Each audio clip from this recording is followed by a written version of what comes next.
ألم أعهد إليكم يا بني آدم ألا تعبدوا الشيطان إنه لكم عدو مبين হে বনি আদম, আমি কি তোমাদেরকে তাগিদ করিনি যে তোমরা শয়তানের ইবাদত করো না? নিঃসন্দেহে শয়তান হচ্ছে তোমাদের জন্য প্রকাশ্য দুশমন।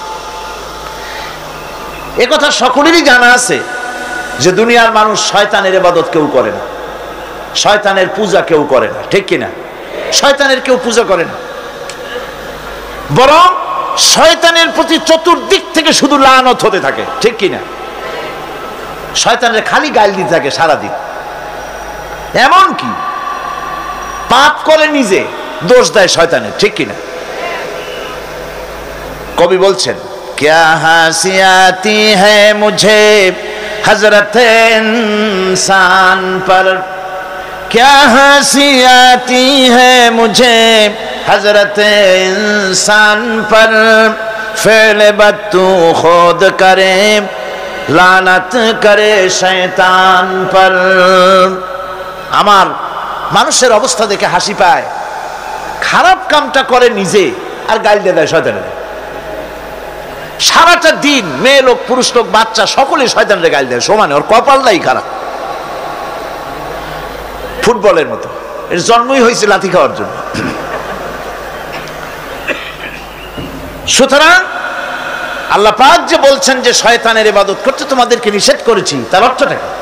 তার অর্থ হচ্ছে যে মানুষ শয়তানের আনুগত্য করে, শয়তানের কথা মতো জীবন পরিচালনা করে, শয়তান যেটা বলে সেটাই করে, শয়তানের ওয়াসওয়াসা দিয়ে সে পরিচালিত হয়, কোরআন এবং হাদিস দিয়ে নিজেকে পরিচালিত করে না। এটাই হলো শয়তানের আনুগত্য করা।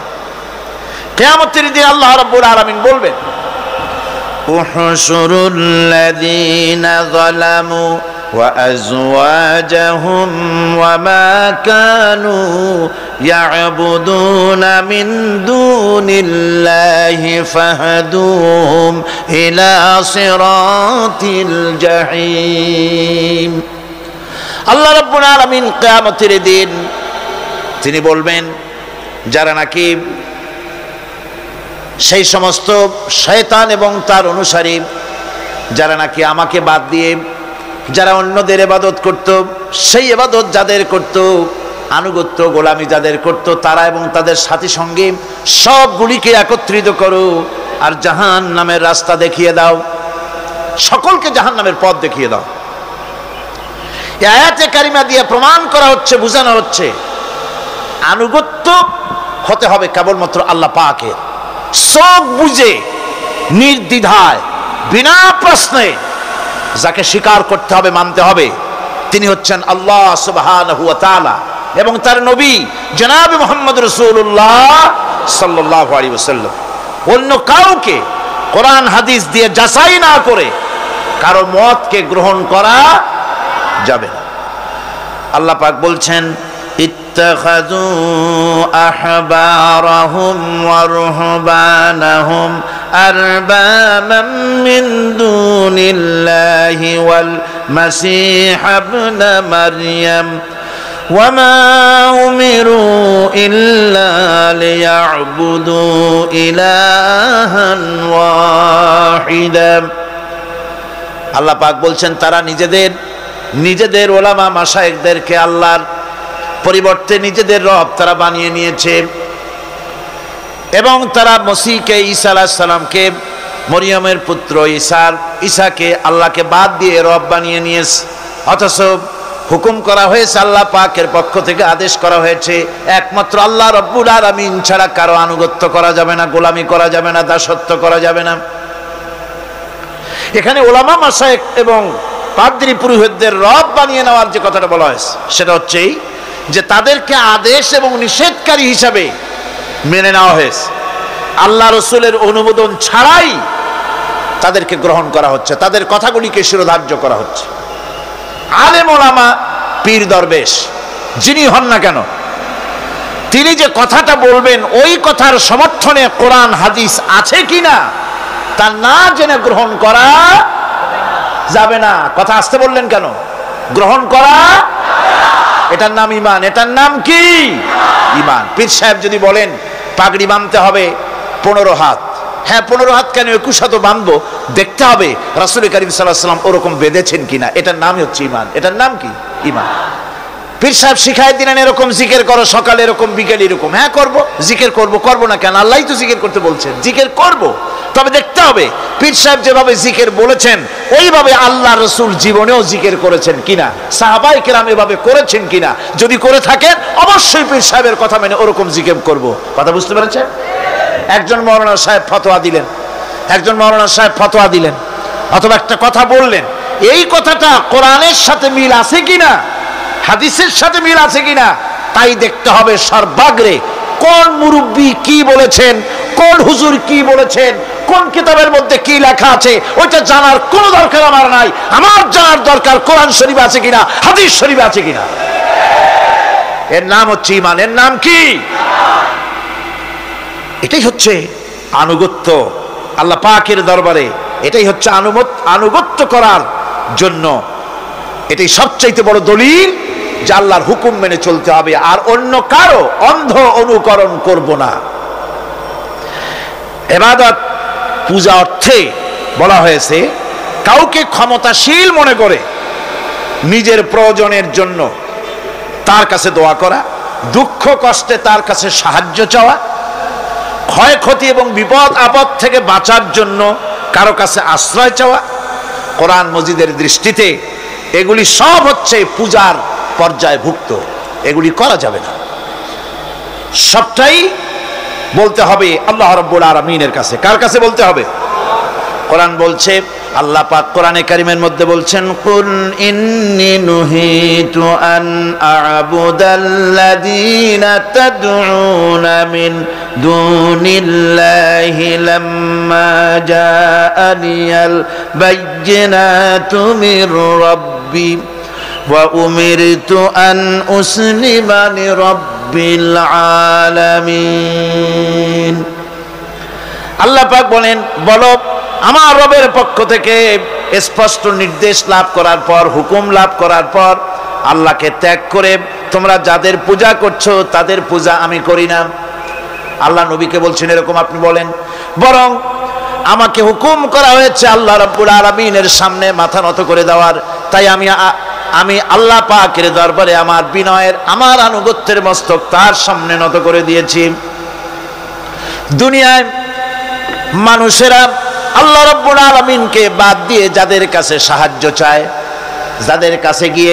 যাদের কাছে গিয়ে সাহায্য প্রার্থনা করে, ছেলে হয় নাই ছেলে চায়, মেয়ে হয় নাই মেয়ে চায়, ব্যবসায় উন্নতি হয় না বলে ব্যবসার জন্য তাদের কাছে চায়।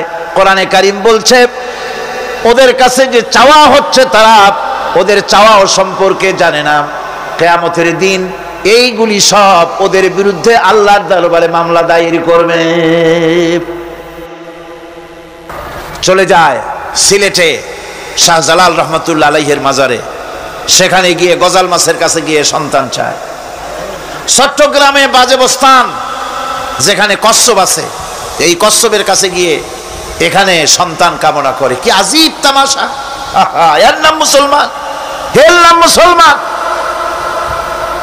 কয়েক বছর আগে আমার নিজের চোখে দেখেছি, অনেক বছর আগে একবার দেখতে গিয়েছিলাম, অবস্থাটা কি সেখানে দেখলাম গাছের সাথে দড়ি দিয়া, সুতা দিয়া পাথর ইট বাঁধে রাখছে।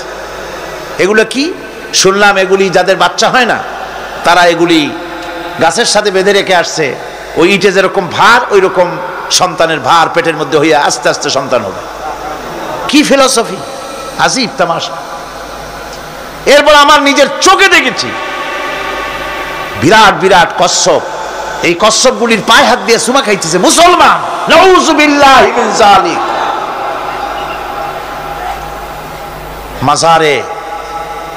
মাজারগুলিতে গিয়ে লোকেরা নিজেদের আশা আকাঙ্ক্ষা পুরা হওয়ার জন্য দোয়া চাইতেছে কবরওয়ালার কাছে। আবার এক শ্রেণীর নামধারী আলেম তারা বলেন ওনারা জীবিত থাকাকালীন যত শক্তি ছিল মরিয়া শক্তি আরো বেড়ে গেছে, সুতরাং এখানে চাদর দাও, আগরবাতি দাও, মোমবাতি দাও, ওখানে গিয়ে কান্দো। এদের আকীদা, নিজেদের নাম রাখে আহলে সুন্নাতুল জামাত। এই যদি হয় আহলে সুন্নাত, তাহলে বিদআত হবে কারা?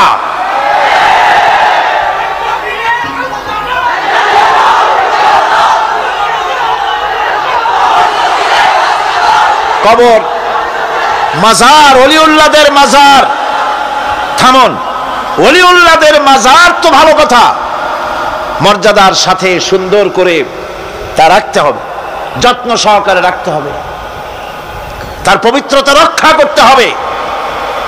কিন্তু মাজারে গিয়ে আপনি কিছু চাইতে পারবেন না। কোরআনের আল্লাহ পাকের হুকুমের সম্পূর্ণ বিপরীত। কি আজে বাজে মশলা দিয়া তারপরে মানুষদের কি বিভ্রান্ত করতেছে, মানুষকে আল্লাহর মাকামে নিয়ে গিয়েছেন। আউযুবিল্লাহি মিন যালিক। সুতরাং এর থেকে গোটা জাতিকে বাঁচাবার জন্য জিহাদ ঘোষণা করতে হবে। শিরক এবং বেদাতের শেষ শিকড়টি টেনে মূলোৎপাটিত করে দিতে হবে। মাজারকে পূজার জায়গা বানানো যাবে না। সুতরাং কোরআনে কারীম বলছে যে একমাত্র গোলামি, আনুগত্য সবটা হবে আল্লাহ রাব্বুল আলামিনের। অন্য কারো সামনে মাথা নত করা যাবে না। যা বলার, যা চাওয়ার সবকিছুই তাকেই বলতে হবে। বন্ধুগণ, আল্লাহ রাব্বুল আলামিন বলছেন وَيَعْبُدُونَ مِن دُونِ اللَّهِ مَا لَا يَضُرُّهُمْ وَلَا يَنفَعُهُمْ وَيَقُولُونَ هَؤُلَاءِ شُفَعَاؤُنَا عِندَ اللَّهِ। এই সব লোকেরা আল্লাহকে পরিত্যাগ করে তারা এমন সব জিনিসের পেছনে দৌড়ায় যারা তাদের কোনো উপকারও করতে পারবে না, ক্ষতিও করতে পারবে না। আমরা তো এই কথাই বলি কালেমার ভিতরে, খাইরিহি ওয়া শাররিহি মিনাল্লাহি তাআলা। ভালো হোক মন্দ হোক সব কার কাছ থেকে হয়? বলেন সবাই, কার কাছ থেকে হয়? ভালো মন্দ সবই হয় আল্লাহ পাকের পক্ষ থেকে। আমার ভালো আমার মন্দ সবই তিনি করেন। কোরআনে কারীম অন্যত্র বলছি والذين تدعون من دونه لا يستطيعون نصركم ولا أنفسهم ينصرون। আল্লাহ ছাড়া তোমরা যাদেরকে ডাকছো তারা তোমাদের উপকার করা তো দূরের কথা, তারা নিজেদের উপকার করতে পারবে না। অর্থাৎ এ কথাগুলি মূর্তির ব্যাপারে যেভাবে সত্য, এই কথাগুলি তেমন সকলের বেলায় প্রযোজ্য। মানুষের উপকার করা, মন্দ করা, ভালো করা সবটা করার মালিক আল্লাহ রাব্বুল আলামিন।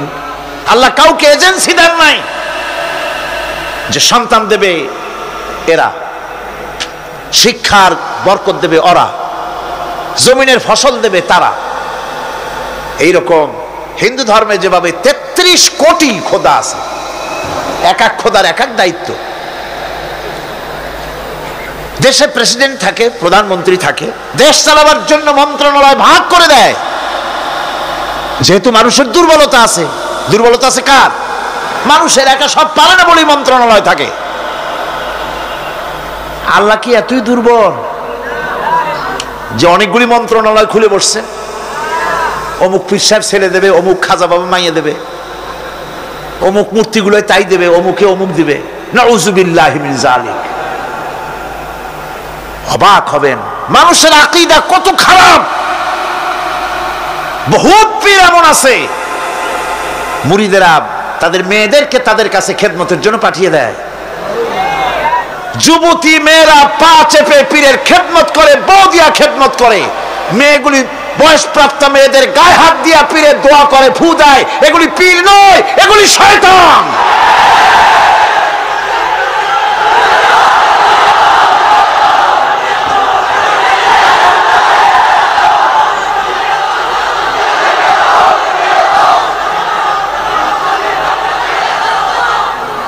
সুতরাং আমাদেরকে বুঝতে হবে আল্লাহর ওলি তো ঠিকই আছে, আল্লাহর ওলিদের বিরুদ্ধে আমার কোনো বক্তব্য নাই।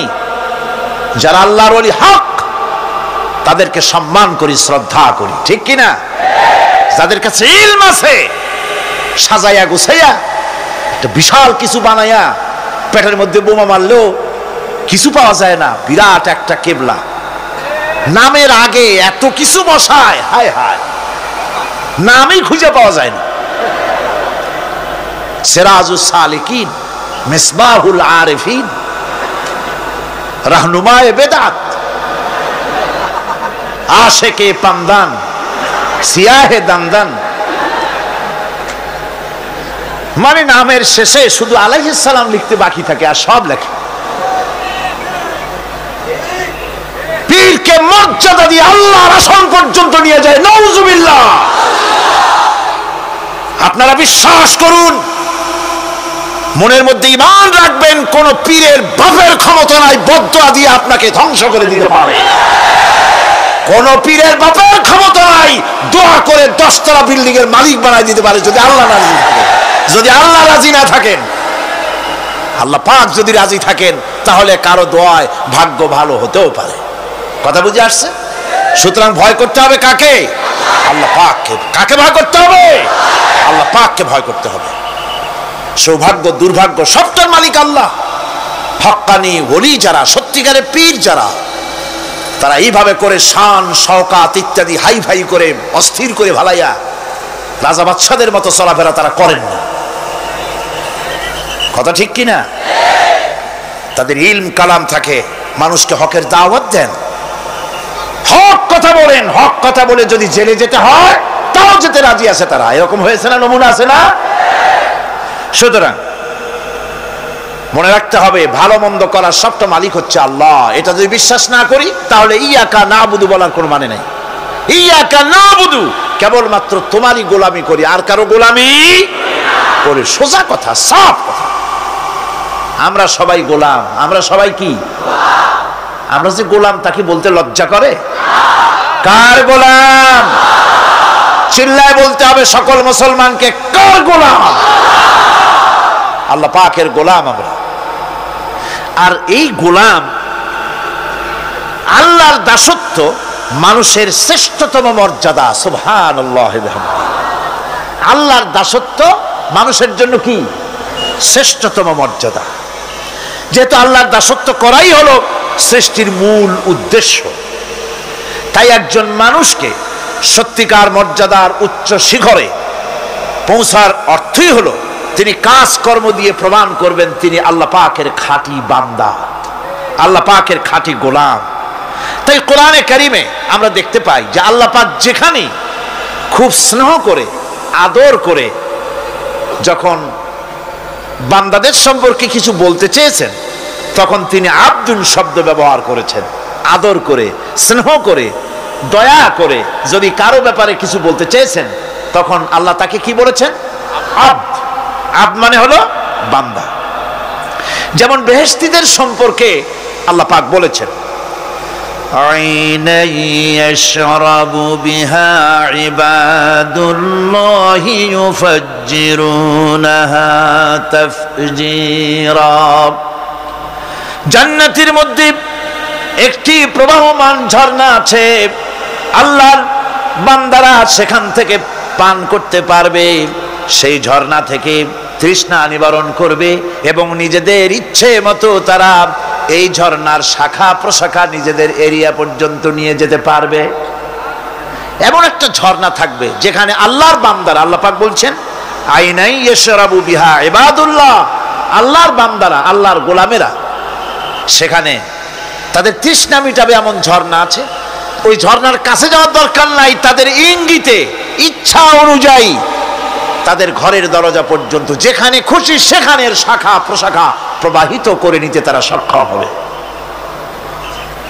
মুমিন বান্দার গুণাবলী বলতে গিয়ে, মুমিন বান্দার গুণাবলী বর্ণনা করতে গিয়ে আল্লাহ রাব্বুল আলামিন বলেছেন, ওয়া ইবাদুর রাহমানিল্লাযীনা ইয়ামশুনা আলাল আরদি হাওনা।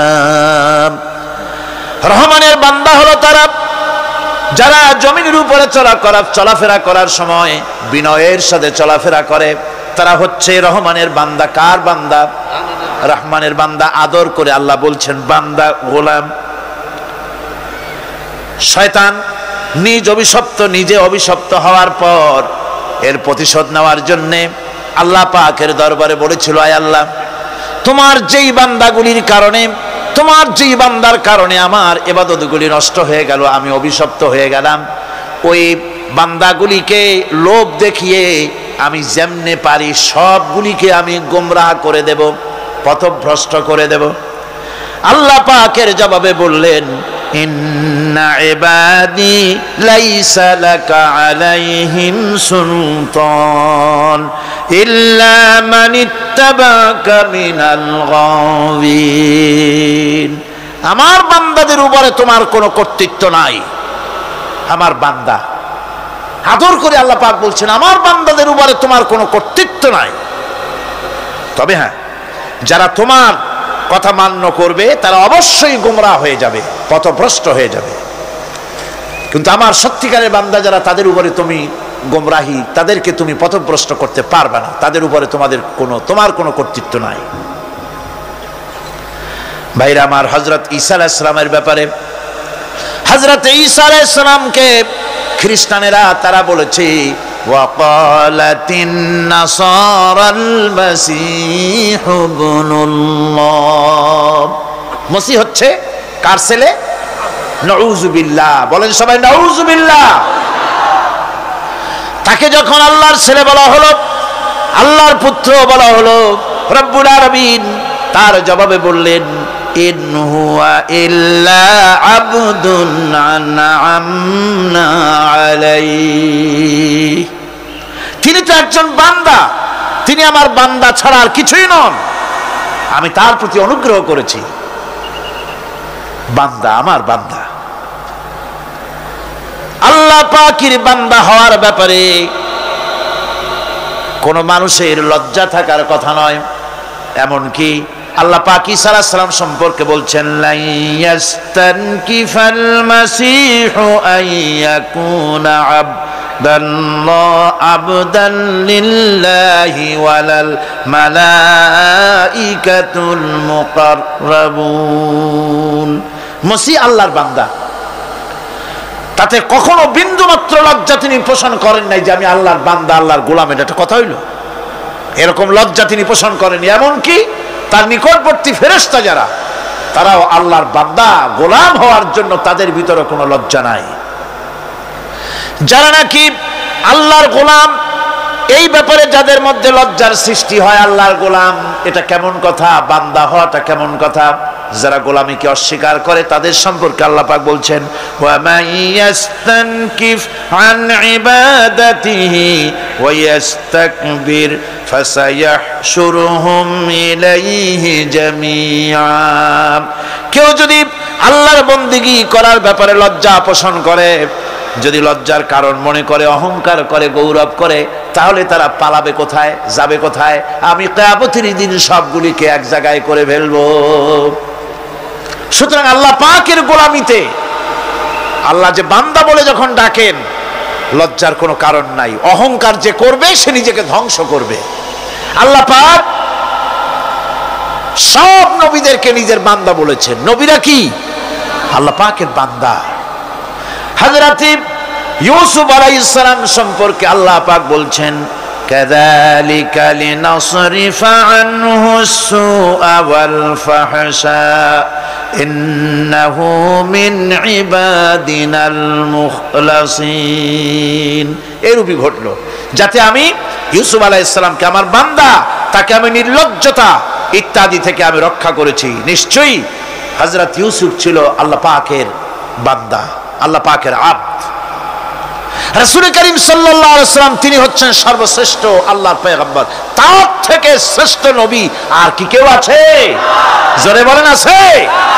তার থেকে মাহবুব, তার থেকে শ্রেষ্ঠ আল্লাহর কাছে আর কেউ নাই। সেই নবীকে আল্লাহ রাব্বুল আলামিন কোরআনে কারীমের ভিতরে তাকে আব্দ বলেছেন। কি বলেছেন? অনেকগুলি আয়াত আছে যে আয়াতের ভিতরে আল্লাহ পাক তার নাম নেন নাই, নবী বলেন নাই, রাসূল বলেন নাই, শুধু বলেছেন আব্দ। যেমন ফাআওহা ইলা আবদিহি মা আওহা, অতঃপর তার বান্দার নিকট যা ওহী করার ছিল তা তিনি করলেন। সেই বান্দাকে মুহাম্মদ সাল্লাল্লাহু আলাইহি ওয়াসাল্লাম। অন্য আয়াতে আল্লাহ পাক বলছেন وأنه لما قام عبد الله يدعوه كادوا يكونون عليه لبدا। আর এই আল্লাহর বান্দা যখন নামাজ পড়তে দাঁড়িয়ে গেল, আল্লাহকে ডাকার জন্য যখন দাঁড়ালো, তখন লোকেরা তার উপরে ঝাঁপিয়ে পড়লো, ঝাঁপিয়ে পড়ার জন্য প্রস্তুতি গ্রহণ করলো। এখানে আব বলা হয়েছে কাকে? মুহাম্মদ সাল্লাল্লাহু আলাইহি সাল্লামকে। এভাবে করে অন্য এক আয়াতে আল্লাহ পাক তার হাবিবকে আব বলছেন, বান্দা বলতেছেন ইন কুনতুম ফি রাইবিম মিম্মা নাযালনা আলা আবদিনা। আমার বান্দার উপরে যে কিতাব নাজিল করেছি তাতে যদি তোমাদের কোনো সন্দেহ হয়, এই যে আমার বান্দার উপরে, ওই বান্দাকে বলেন সবাই মুহাম্মদ রাসূলুল্লাহ সাল্লাল্লাহু আলাইহি ওয়াসাল্লাম। অন্য আয়াতে বলা হচ্ছে তাবারাকাল্লাযী নাযালাল ফুরকানা আলা আবদিহি লিয়াকুনা লিল আলামিনা নাযীরা। অতীব বরকতপূর্ণ সেই মহান সত্তা যিনি তার বান্দার উপরে ফুরকান নাজিল করেছেন। কে সেই বান্দা? মুহাম্মদ সাল্লাল্লাহু আলাইহি ওয়াসাল্লাম। মেরাজের ঘটনা বলতে গিয়ে আল্লাহ রাব্বুল আলামিন বলতেছেন সুবহানাল্লাযী আসরা বিআবদিহি লাইলাম মিনাল মাসজিদিল হারামি ইলাল মাসজিদিল আকসা। পবিত্র সেই মহান সত্তা যিনি তার বান্দাকে ইসরা করিয়েছেন। কে সেই বান্দা? মুহাম্মদ রাসূলুল্লাহ সাল্লাল্লাহু আলাইহি ওয়াসাল্লাম। সুতরাং আবদিয়াত, ইবাদত, গোলামি, এটা হচ্ছে মানুষের জীবনের সবচেয়ে বড় মর্যাদাকর খেতাব আল্লাহর পক্ষ থেকে আল্লাহর বান্দা হওয়া। গোলামি পরিপূর্ণরূপে হবে কেবলমাত্র আল্লাহ পাকের। এই গোলামির জন্যই আল্লাহ পাক আমাদেরকে সৃষ্টি করেছেন, অন্য কোনো কাজে আমাদেরকে সৃষ্টি করেন নাই। সেই জন্য আমাদেরকে গোলামি করতে হবে, আনুগত্য করতে হবে কেবলমাত্র কার বলুন তো? এই গোলামি যদি সঠিকভাবে করি, যদি বান্দারা যারা আল্লাহ পাকের বান্দা বলে, গোলাম বলে নিজেদেরকে দাবি করে, যদি সঠিকভাবে ইবাদতটা করা যায়, তাহলে আল্লাহ তাদের জন্য কি ওয়াদা করেছেন শুনুন। দুনিয়ায় তাদেরকে আল্লাহ পুরস্কার দেবেন, আখিরাতেও দেবেন। এটা বন্ধ করেন। দুনিয়া এবং আখিরাতে আল্লাহ পুরস্কার দেবেন। সে পুরস্কারটা কি? দুনিয়ার পুরস্কারটা আগে শোনেন। আল্লাহ পাক বলেন যারা আমার ইবাদত করবে তাদের ব্যাপারে আমার ওয়াদা শোনো। ওয়াদাল্লাহুল্লাযীনা আমানু ওয়া আমিলুস সালিহাতি লায়াস্তাখলিফান্নাহুম ফিল আরদি কামাস্তাখলাফাল্লাযীনা মিন ক্বাবলিহিম। তোমাদের মধ্যে যারা ঈমান এনেছে এবং সৎ কাজ করেছে, আল্লাহ রাব্বুল আলামিন তাদের ব্যাপারে আল্লাহর ওয়াদা হচ্ছে, আল্লাহর প্রতিজ্ঞা হচ্ছে, আল্লাহ ওয়াদা করতেছেন তাদেরকে জমিনের উপরে প্রতিষ্ঠিত করবেন। যেমন করে তোমাদের পূর্বপুরুষদেরকে প্রতিষ্ঠিত করা হয়েছিল, ওইভাবে তোমাদেরকে প্রতিষ্ঠিত করা হবে। সুবহানাল্লাহ। প্রতিষ্ঠিত করা হবে মানে রাষ্ট্র ক্ষমতা দেওয়া হবে। কি দেওয়া হবে? যদি গোলাম হও, যদি কি হও? গোলাম। আল্লাহ পাক বলছেন শুধু তাই নয়, আমি আমার দিনকে যারা প্রতিষ্ঠা করবে, আমার গোলামেরা যদি, আমার বান্দারা সঠিকভাবে যদি আমার গোলামি করে, ঈমান আনে, আমলে সালেহ করে, নেক কাজ করে, আমি তাদেরকে রাষ্ট্র প্রতিষ্ঠার সুযোগ করে দেব। আর তাদের জন্য ভীতির পরিবর্তে, সন্ত্রাসের পরিবর্তে শান্তি কায়েম করে দেব। সুবহানাল্লাহ। وَلَيُمَكِّنَنَّ لَهُمْ دِينَهُمُ الَّذِي ارْتَضَىٰ لَهُمْ وَلَيُبَدِّلَنَّهُمْ مِنْ خَوْفِهِمْ أَمْنًا। তাদের দিনকে তারা নিজেদের জন্য যা পছন্দ করেছে অবশ্যই তিনি তা কায়েম করে দিবেন, এবং সন্ত্রাস আর ভীতির পরিবর্তে আল্লাহ নিরাপত্তা দান করবেন। যেরকম সুবহানাল্লাহ। সন্ত্রাস বন্ধ হবে, চুরি, ডাকাতি, জেনা, ব্যভিচার সব বন্ধ হয়ে যাবে। তোমরা ক্ষমতায় থাকবে, তোমরা ডমিনেটেড হবে না, তোমরা ডমিনেট করবে, গোটা পৃথিবীকে শাসন করবে, শাসিত তোমরা হবে না। আর ভীতির পরিবর্তে নিরাপত্তা তোমরা লাভ করবে। কি করলে? ইয়াবুদুনানি লা ইউশরিকুনা বি শাইআ। সুতরাং তারা যেন আমার ইবাদত করে এবং আমার সঙ্গে যেন কাউকে শরীক না করে। আল্লাহ বলছেন তোমরা যদি আমার সাথে শরীক না করো, ইবাদতের মধ্যে কাউকে যদি শরীক স্থাপন না করো, আর যদি তোমরা আমার ইবাদতটা সলিড ভাবে আমার জন্যই করো, তাহলে রাষ্ট্র ক্ষমতা তোমাদের হাতে আসবে, সন্ত্রাস নির্মূল হবে, শান্তি প্রতিষ্ঠিত হবে। আল্লাহ রাব্বুল আলামিন কোরআন শরীফের ভিতরে বলেছেন লাশ-শামসু ইয়ামবাগি লাহা আন তুদরিকাল কামারা ওয়ালাল লাইলু সাবিকুন নাহার ওয়া কুল্লুন ফি ফালাকি ইয়াসবাহুন। প্রবল জ্ঞানী হইবে যাহারা, আপন মনেতে বুঝিবে তাহারা, রাত্রি পারে না আগে যাইবার, দিনের স্থান করি অধিকার। চন্দ্র বাদে না সূর্যের গায়েতে, সূর্য পারে না চন্দ্রকে ধরিতে, যার যে স্থান বহাল রাখিয়া ভ্রমণ করিছে খোদাকে ডরিয়া। একটি নির্ধারিত সময় সীমা পর্যন্ত আপন আপন কক্ষপথে সব দৌড়াদৌড়ি করবে, কারো সাথে অ্যাক্সিডেন্ট হবে না কারো। ওয়াকুল্লুন ফি ফালাকি ইয়াসবাহুন, যা আছে মহাশূন্যে সব ঘুরতেছে। কে বলে? বলেন সবাই, কে বলছে? কোন সূরা? সূরা ইয়াসিন। আবার শুনুন, আল্লাহ পাক ফয়সালা দিচ্ছেন ঘোরে কেডা? শুধু সূর্য ঘোরে না, শুধু চন্দ্র ঘোরে না, আল্লাহ মহাশূন্যে যা রেখেছেন সব ঘুরতেছে, সবই সন্তরণশীল, সব গতিশীল। সুতরাং ফয়সালা তো আল্লাহর কাছ থেকে নিতে হবে।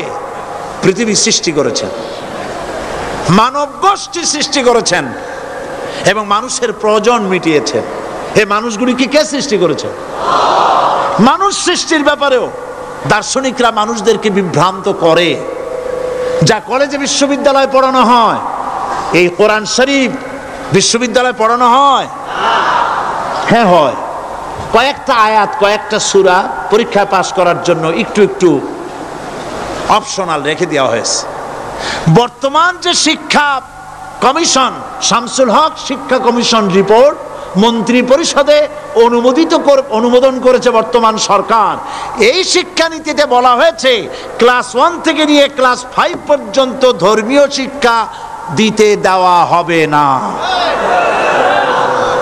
তাহলে ক্লাস 5 পর্যন্ত যদি ধর্মীয় শিক্ষা না থাকে, তাহলে ক্লাস 6-7-এ ওঠার পর আলিফ জাওরা বাজাবরবা আনাকুম জানাকুম ছেলেরা পড়বে? মেয়েরা পড়বে? আসল উদ্দেশ্য হলো ইসলাম থেকে জাতিকে দূরে সরাবার জন্য ষড়যন্ত্র। এই সরকারের প্রণীত শিক্ষানীতি আমরা মানি না। আপনারা মানেন? যেই মাদ্রাসা মানুষের চরিত্র সৃষ্টি করে, বর্তমান সরকার সেই মাদ্রাসাগুলি একটা একটা করে ধ্বংস করার পরিকল্পনা গ্রহণ করেছে। সুতরাং আসল শিক্ষা হলো কোরআনের কাছে। আসল শিক্ষা কোথায়? কোরআনের কাছে। কোরআন যদি শিখানো হতো, কোরআন যদি শিখানো হতো কলেজে বিশ্ববিদ্যালয়, তাহলে গতকাল চট্টগ্রাম বিশ্ববিদ্যালয় থেকে যেসব ছেলেরা বিশ্ববিদ্যালয় কর্তৃপক্ষ কর্তৃক বরাদ্দকৃত, হাইজ্যাক করা নয়, বরাদ্দকৃত 4খানা বাস দিয়ে কোরআন শুনতে আসতে চেয়েছিল, বর্তমান সরকারের তথাকথিত সোনার ছেলেরা আসতে দিল না। কোরআন যদি তারা পড়তো, তাহলে কোরআন শরীফ শুনতে তারাও আসতো। কপাল পোড়া। জোরে বলেন কি? আরো জোরে বলেন কি? কপাল পোড়া।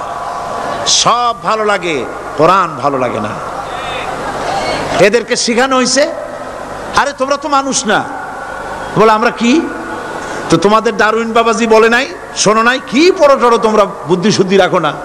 ডারউইন বলেছে, থিওরি অফ ইভলিউশনের মধ্যে বলেছেন মানুষ মানুষ না। বলে কি?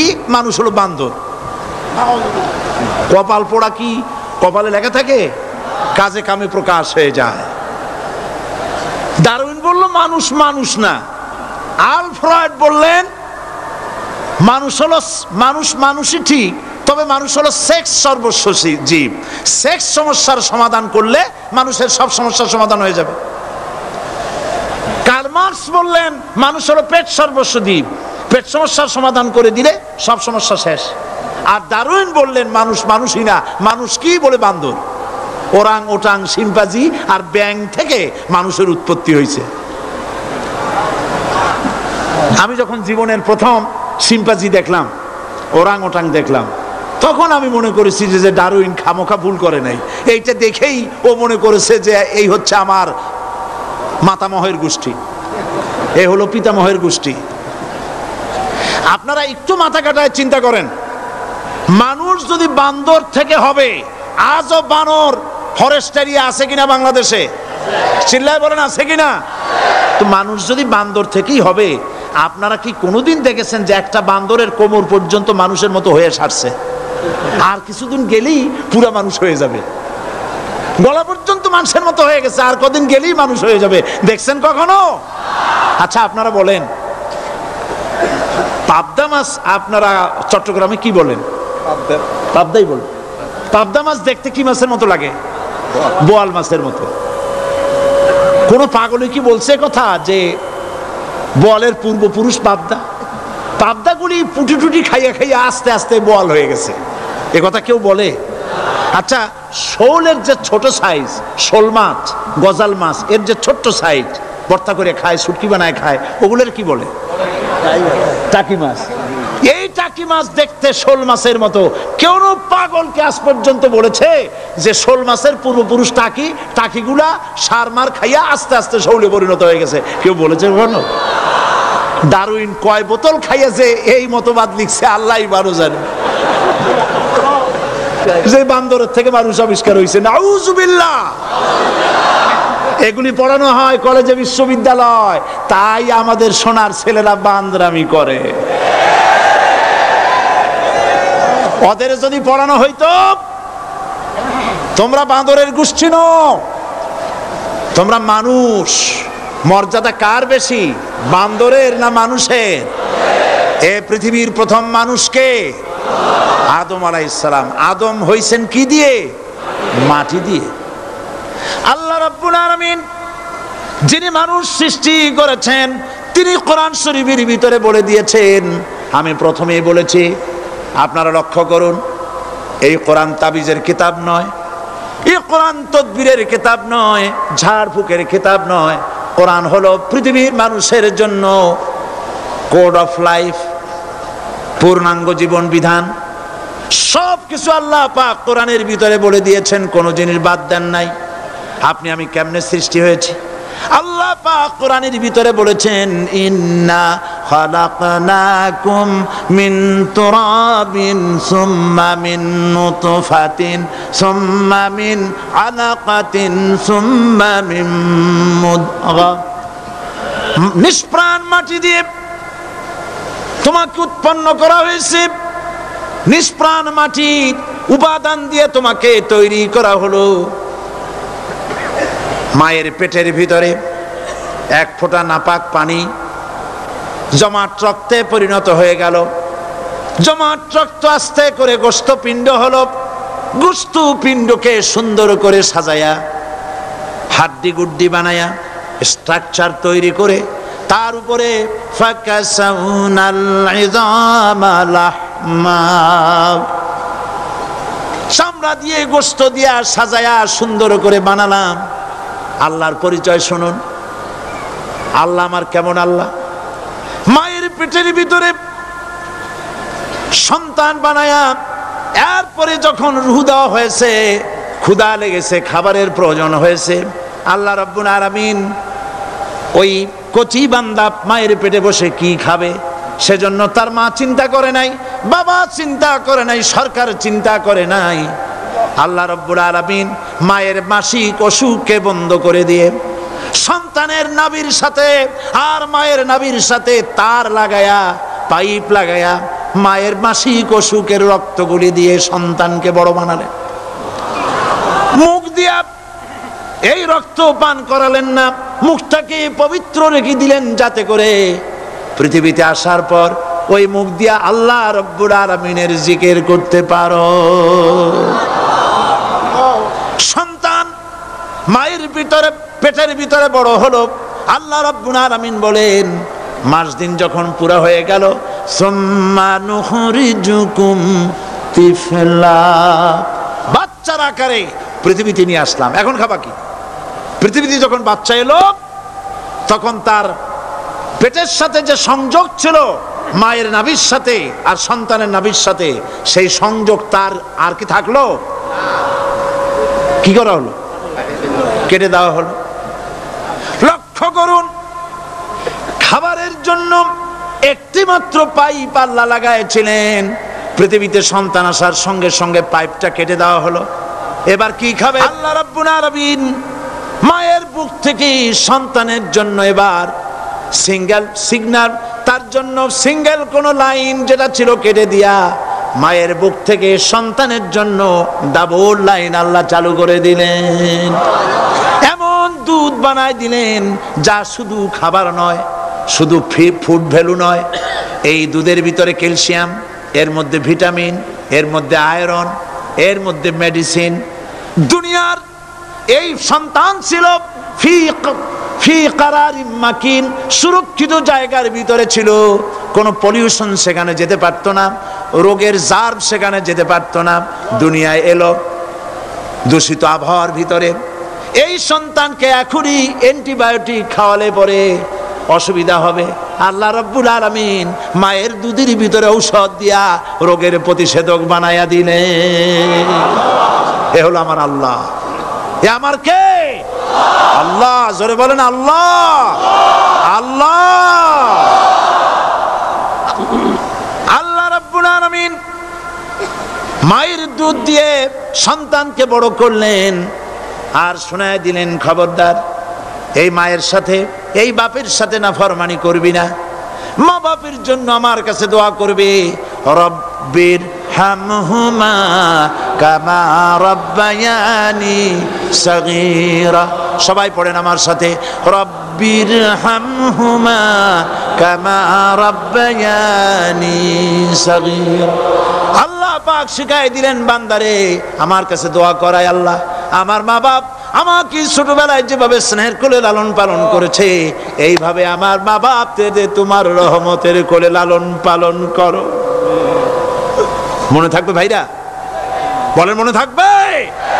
প্রত্যেক নামাজের পরে মা বাবার জন্য দোয়া করবেন, বেঁচে থাকুক আর মরে যাক, দোয়া করবেনই। মনে থাকবে? রব্বির হামহুমা কামা রাব্বায়ানি সগীরা। আবার পড়েন, রব্বির হামহুমা কামা রাব্বায়ানি সগীরা। আল্লাহ পাক মায়ের মর্যাদা এত বাড়াইছেন, সাহাবী প্রশ্ন করেছে, ইয়া রাসূলুল্লাহ খেদমত করব কার? হুজুর বলেন তোমার মায়ের, তারপরে কার? তোমার মায়ের, তারপরে কার? তোমার মায়ের, তারপরে কার? তোমার পিতার। বাপের চাইতে মায়ের মর্যাদা আল্লাহ 3 গুণ বাড়াইয়া দিলেন, 3 গুণ বৃদ্ধি করে দিলেন। হাদিস শরীফে এসেছে, হযরত আবী হুরায়রা রাদিয়াল্লাহু তাআলা আনহু রাসূলের কাছে এসে রাতের বেলায় কাঁদতেছিলেন। হুজুর প্রশ্ন করলেন, আবু হুরায়রা কাঁদো কেন? হযরত আবু হুরায়রা বলছেন, হুজুর মা আমাকে মেরেছে। তিনি প্রশ্ন করলেন, আচ্ছা মা তোমারে মারলো কেন? তুমি কি কোনো বেয়াদবি করছো? তিনি বললেন না। তবে মারলো কেন? হযরত আবু হুরায়রা বলেন, ইয়া রাসূলুল্লাহ আপনার খেদমত থেকে বাড়ি ফিরতে আমার দেরি হয়ে গিয়েছিল। গভীর রাত্রে যখন বাড়ি গেছি, মা আমাকে প্রশ্ন করলেন, বাবা দেরি হলো কেন, কোথায় ছিলি? তাম পৃথিবীর মানুষ যেই কদম মোবারক চুমু দিতে পারলে ধন্য হয়ে যায়, সেই আখিরি জামানার পয়গম্বর নবী মুহাম্মদ রাসূলুল্লাহ সাল্লাল্লাহু আলাইহি সাল্লামের দরবার থেকে আসতে আমার দেরি হয়ে গেছে। ইয়া রাসূলুল্লাহ আমার মা আপনার নাম শুনে তার গা জ্বলে উঠল, তিনি কাফের মুশরিকা। আপনার নাম শুনে অগ্নি শর্মা হয়ে আমাকে ধরে পিটানো আরম্ভ করলেন আর বললেন, আবু হুরায়রা হয় মুহাম্মদ সাল্লাল্লাহু আলাইহি সাল্লামের বাড়ি ছাড়বি, নইলে আমার বাড়ি ছাড়বি, কি করবি বল। মার খেতে খেতে আমি বললাম, মা তোমার গায়ে যত শক্তি আছে আমারে মারো, তোমার বাড়ি শুদ্ধ, তাম দুনিয়াটা ছেড়ে দিতে পারি, মুহাম্মদ রাসূলুল্লাহর কদম মোবারক ছেড়ে দিতে পারি না। হুজুর আমার মা গলা ধাক্কা মেরে আমাকে বের করে দিয়েছেন।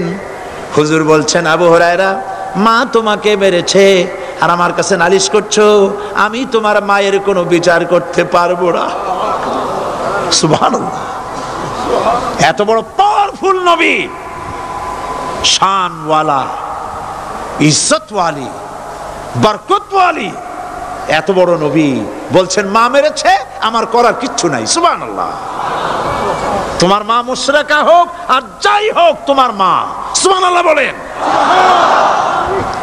আমার বন্ধুগণ, হযরত আবু হুরায়রা বলেন, ইয়া রাসূলুল্লাহ, মায়ের বিরুদ্ধে কোনো অভিযোগ নিয়ে আমি আপনার কাছে আসি নাই। হুজুর বললেন, কেন আসছো বলো খুলে। আবু হুরায়রা বলেন, হুজুর আমি জানি আপনি আল্লাহর দরবারে যদি কোনো ব্যাপারে হাত তোলেন আল্লাহ মঞ্জুর করে ফেলেন। আপনি দয়া করে আমার মার জন্য দোয়া করেন, আল্লাহ যেন হেদায়েত দিয়ে দেন। আমার নবীজি দুখানে হাত উত্তোলন করলেন, বললেন, আল্লাহুম্মা ইহদি উম্মা আবি হুরায়রা, আয় আল্লাহ আমি দোয়া করতেছি আবু হুরায়রার মাকে হেদায়েত নসিব করো। হুজুর হাত তুলে মোনাজাত করছেন, আবু হুরায়রা দৌড় দিলেন বাড়ির দিকে। কয়েকজন সাহাবী হযরত আবু হুরায়রার জামা টেনে ধরেছে, এই ভদ্রলোক দৌড়ায় কেন? এত শান্ত মানুষ, কখনো গরম হয়ে কারো সঙ্গে কথা বলে না, এই মানুষটা দৌড়ায় কেন? কোনো বিপদ হইল নাকি? জামা টেনে ধরে বলে, আবু হুরায়রা দৌড়াও কেন? হযরত আবু হুরায়রা বলেন, জামা ছেড়ে দাও, কোনো বিপদ আমার হয় নাই, আমি দৌড়াইয়া বাড়ি যাই দেখতে চাই। আমি দৌড়াইয়া আগে বাড়ি যেতে পারলাম না, আমার নবীর দোয়া আগে আমার বাড়ি চলে গেছে, আমি এটা দেখতে চাই। হযরত আবু হুরায়রা দৌড়াতে দৌড়াতে বাড়ি চলে গেছেন। দরজায় নক করলেন, ভেতর থেকে আওয়াজ এলো, কে? তিনি বললেন, আমি আবু হুরায়রা, মা দরজা খুলে দাও, আমি তোমার সন্তান। মা বললেন, বাবা অপেক্ষা করো, দরজা খুলতেছে। হযরত আবু হুরায়রা বলেন, মায়ের গলার আওয়াজের ভেতরে কুফরি কর্কশতা পেলাম না, মায়ের গলার আওয়াজের ভেতরে তাওহীদের নরমিয়াত পেলাম। আমার কাছে মনে হলো আমি আবু হুরায়রা বাড়ি আসার আগে নবীজির দোয়া আল্লাহর আরশে পৌঁছে গেছে। আবু হুরায়রা বলছেন, মা আমার কিছুক্ষণ পরে ঘরের থেকে বেরিয়ে এসেছেন, আমি দেখলাম মায়ের শরীর ভিজা, মাথার চুল দিয়া পানি টপকাচ্ছে। মা আমার বললেন, বাবারে তোমাকে মারার পর আমি নিদারুণ অনুশোচনায় পড়েছিলাম, মনে মনে ভাবলাম, আহারে আমার সন্তানরা আমি কেন মারলাম? সে তো কোনো খারাপ কাজ করে নাই, কোনো খারাপ জায়গায় যায় নাই, এত ভালো মানুষ যার সম্পর্কে লোকেরা খামোখাই মিথ্যা কথা বলে, এই ভালো মানুষটার কাছে গেছে, সেজন্য আমি মারলাম কেন? বাবা গো, আমি আমার ভুল বুঝতে পেরেছি, জীবনের ভুলও ধরা পড়েছে, আমাকে জলদি করে নিয়ে চলো বিশ্ব নবীর দরবারে। হযরত আবু হুরায়রার মা রাসূলুল্লাহর খেদমতে এসে ঘোষণা করলেন, আশহাদু আল্লা ইলাহা ইল্লাল্লাহু ওয়াহদাহু লা শারীকা লাহু ওয়া আশহাদু আন্না মুহাম্মাদান আবদুহু ওয়া রাসূলুহু। আমার ভাইয়েরা, আল্লাহ রাব্বুল আলামিন মানুষ সৃষ্টি করে পৃথিবীতে পাঠায় দিলেন, খাবারের ইন্তজাম করলেন, এগুলি সব আল্লাহর পরিচয়। আল্লাহরে চেনার জন্য বড় বড় কিতাব ঘাটা লাগে না, কিসমতে যদি থাকে দুই একটা দৃষ্টান্ত যথেষ্ট হয়ে যায়। সুবহানাল্লাহ, সুবহানাল্লাহ, দুই একটা দৃষ্টান্ত যথেষ্ট। আল্লাহ পাক সমস্ত সৃষ্টি জগৎকে তৈরি করলেন, সৃষ্টি করলেন, আর তাদের খাদ্যের ব্যবস্থা করলেন। কে করেছেন খাদ্যের ব্যবস্থা? খাদ্য দেন আল্লাহ। কিন্তু অহংকারী যারা, তারা বলে দেশের বাম্পার ফলনের জন্য সমস্ত কৃতিত্ব সরকারের। বলেন আস্তাগফিরুল্লাহ, বলেন নাউজুবিল্লাহ। এদের একজন বলছিল, 3 বছর কিছু দিবার পারুম না, লোকেরা কয় আমরা না খাইয়া থাকুম। আল্লাহ কয় আমিও দেহুম, কদ্দুর পারো না খেয়ে থাকতে। ফসল কে দেন? জোরে বলেন কে দেন? বাম্পার ফসলের ফলনের দাবি সরকার করতে পারে না, এটা কুফরি, এটা শিরক। জমিনের ফসল কে দেন? আকাশের বৃষ্টি কার? পানি কার? সার কার? সব আল্লাহ পাক। আল্লাহ পাক কোরআন শরীফে বলেছেন, লা ইন শাকারতুম লা আযীদান্নাকুম ওয়া লা ইন কাফারতুম ইন্না আযাবি লাশাদীদ। আমার নিয়ামতের শুকর যদি আদায় করো বাড়ায় দেব, আর যদি কৃতজ্ঞ হও শুকরিয়া আদায় না করো মস্ত বড় শাস্তি দেব। ফসল দেই আমি, আর শুকরিয়া আদায় করো তোমার বাজানের, ঠিক কিনা? শুকরিয়া আদায় করে কার? বাজানের। একটা লোকের, একটি মানুষের যেই প্রশংসা এই সরকার করলো, বিগত 4.5 বছর ধরে একটা মানুষের যত জিকির করলো, প্রশংসা করলো, ছবি টানাইলো, যদি এতটা জিকির এতটা স্মরণ আল্লাহ রাব্বুল আলামিনের করত, ওদের জন্য আল্লাহর জান্নাতের দরজা খোলা হয়ে যেত। প্রশংসা করবে কার? চিল্লায় বলুন, আল্লাহ পাকের প্রশংসা করো। খেতে দেওয়ার মালিক তিনি। আল্লাহ পাক বলছেন আল্লাহকে, তার পরিচয় আল্লাহ তুলে ধরেছেন, ওয়ামা মিন দাব্বাতিন ফিল আরদি ইল্লা আলাল্লাহি রিজকুহা। এই পৃথিবীর ভিতরে এমন কোন বিচরণশীল জীব নাই যার রিস্কের দায়িত্ব আমি আল্লাহ গ্রহণ করি নাই। সুবহানাল্লাহ বলবেন না? রিস্কের দায়িত্ব কার হাতে? আচ্ছা দেখুন তো, পৃথিবীর সমস্ত সরকারের কাছে বিভিন্ন মন্ত্রণালয় আছে না? খাদ্য মন্ত্রণালয় বলে কোনো মন্ত্রণালয় আছে কিনা? আছে। খালি কয় খামু আর খামু। খাদ্য মন্ত্রণালয় আছে, থাকার পরেও মানুষ না খাইয়া মরে, ঠিক কিনা? এবার একটু তাকান তো, জ্ঞানের চক্ষু দিয়া তাকান, ফরেস্ট এরিয়া বাঘ আছে কিনা? নাই। সিংহ আছে কিনা? গন্ডার আছে কিনা? হাতি আছে কিনা? বিশাল বিশাল প্রাণী আছে কিনা? জঙ্গলে ছোট্ট প্রাণী থেকে পোকা থেকে শুরু করে গন্ডার পর্যন্ত, টুনটুনি পাখি দিয়ে শুরু করে ঈগল পাখি পর্যন্ত, নদীর ভিতরে ছোট্ট চুনু পুঁটি থেকে শুরু করে তিমি মাছ পর্যন্ত। প্রাণী তত্ত্ববিদরা বলেছেন সমুদ্রের ভিতরে এমন এমন বড় বড় তিমি আছে যে একটা তিমির ওজন 5000 টন পর্যন্ত হয়ে যায়। 5000 টন তিমিটার ওজন। এর যখন বাচ্চা হয় তখন বাচ্চার দৈনিক দুধ লাগে 50 থেকে 60 মণ পর্যন্ত। কে ব্যবস্থা করে? রুহান মান ফেরেশতা। তো ওর মা যেমন বাচ্চা তো সেরকম হবে, ঠিক কিনা? কে দেয় খাবার? এবার দেখেন তো, আপনার দেশের এই জঙ্গলে কত হাতি আছে। হাতিরা মিছিল করে আসছে যে আল্লাহ আমাদের এখন আর খাইতে যেতে দিতে পারে না, বাংলাদেশের গভর্নমেন্ট কিছু দাও। আসছে না, খাইয়া ক্ষুধার জ্বালায় হাতি মরেছে, বাঘ মরেছে, সিংহ মরেছে। এর কোনো দৃষ্টান্ত আছে? ক্ষুধার জ্বালায় আকাশের উড়ন্ত পাখিরা ছটফট করে মারা গেছে, দৃষ্টান্ত আছে? নদীর মাছেরা ক্ষুধার জ্বালায় ভেসে উঠেছে, না খাইয়া মরে গেছে, দৃষ্টান্ত আছে? মহান আল্লাহ রাব্বুল আলামিন কোরআন শরীফের ভিতরে বলেছেন অনেক প্রাণী এমন আছে যারা তাদের খাদ্যকে সঞ্চয় করে না, খাদ্যকে জমা করে না, আহরণ করে না। সকাল বেলায় একটা খাবার খেলো, দুপুরে কি খাবে তার জানা নাই। শকুন পৃথিবীর মাটি থেকে 3 মাইল উপরে ওড়ে, তার চোখকে আল্লাহ পাক এত তীক্ষ্ণ বানিয়ে দিয়েছেন। এই চট্টগ্রামের কোথায় মরা গরু আছে 3 মাইল উপর দিয়া দেখতে পায়? সুবহানাল্লাহ করতে ইচ্ছা করে না। এই প্রাণীগুলি খাবারগুলি কোনো গভর্নমেন্ট জোগাড় করে রাখে নাই।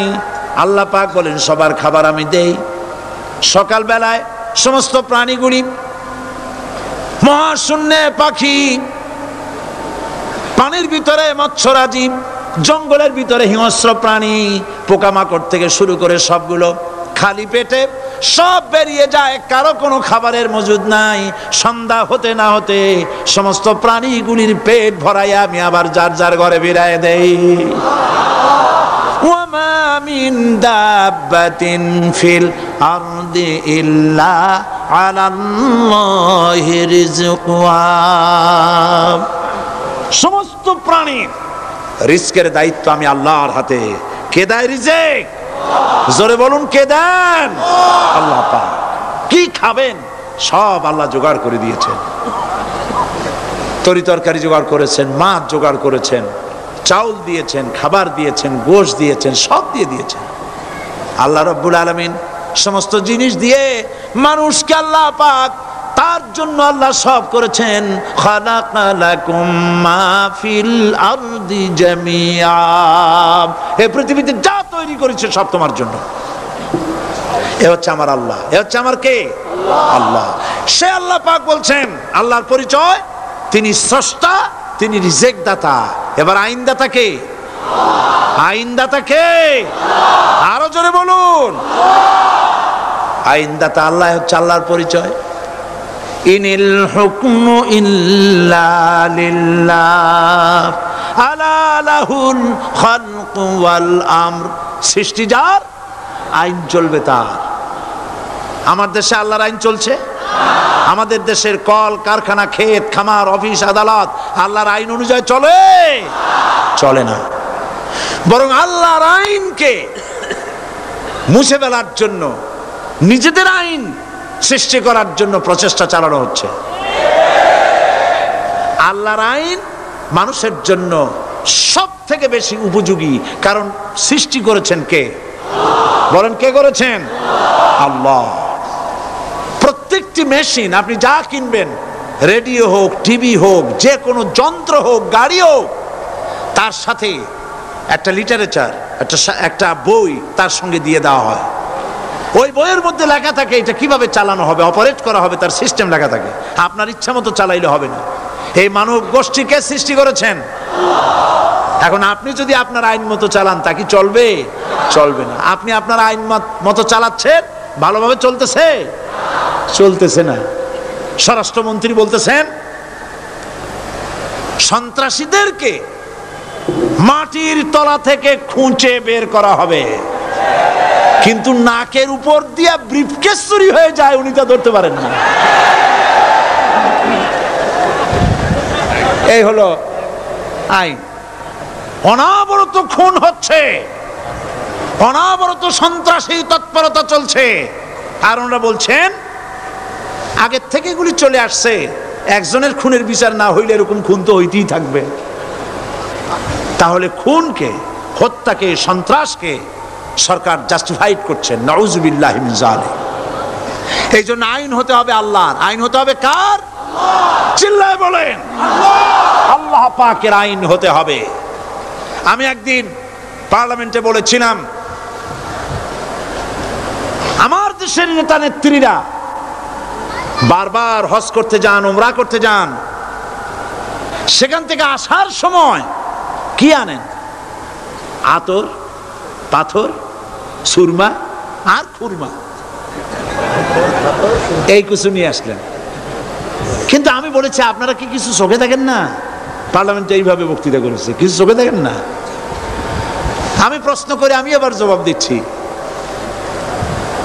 আপনারা যারা হজ করতে যান, উমরা করতে যান, হজের কথাই ধরি, এই হজ করতে যখন যান তখন মুজদালিফায় একটা রাত কাটাইতে হয়। সেটা কোন দিন? ইয়ৌমে আরাফার পরের দিন। এই মাঠে দালান কোঠা আছে, এখানে বেড়া আছে, শামিয়ানা আছে, পর্দা আছে, তাবু আছে, কিচ্ছু নাই। লক্ষ লক্ষ নারী আর পুরুষ পাশাপাশি শুয়ে থাকে, তাও সুবহানাল্লাহ কইতে ইচ্ছা করে না। সারা রাত জনে জনে পুলিশ পাহারাদার নাই। কিরকম মেয়ে লোক? চাঁদের সৌন্দর্য হার মানায় দিতে পারে এরকম সুন্দরী, এরকম সুন্দরী নারী, সুদর্শন পুরুষ পাশাপাশি রাস্তার ধারে মরুভূমির ভিতরে সারা রাত কাটাচ্ছে। ইয়াউমে আরাফার পরের রাতটা একটা রাত পুরা, এভাবে চলতেছে বছরের পর বছর, শতাব্দীর পর শতাব্দী, সহস্রাব্দীর পরে সহস্রাব্দী। আমি প্রশ্ন করি, পৃথিবীর ইতিহাসে কেউ কি এমন কথা বলতে পেরেছে, লিখতে পেরেছে যে মুজদালিফার রাতে সেখান থেকে 10টা নারী হাইজ্যাক হয়েছে, 5টা নারী লাঞ্ছিত হয়েছে, বলতে পারবে? গভীর রাত্রে পুরুষ সঙ্গী ছাড়া সুন্দরী রমণী, যুবতী রমণী একাকিনী নিজের ঘর ছেড়ে আল্লাহর ঘরে তওয়াব করতে আসে।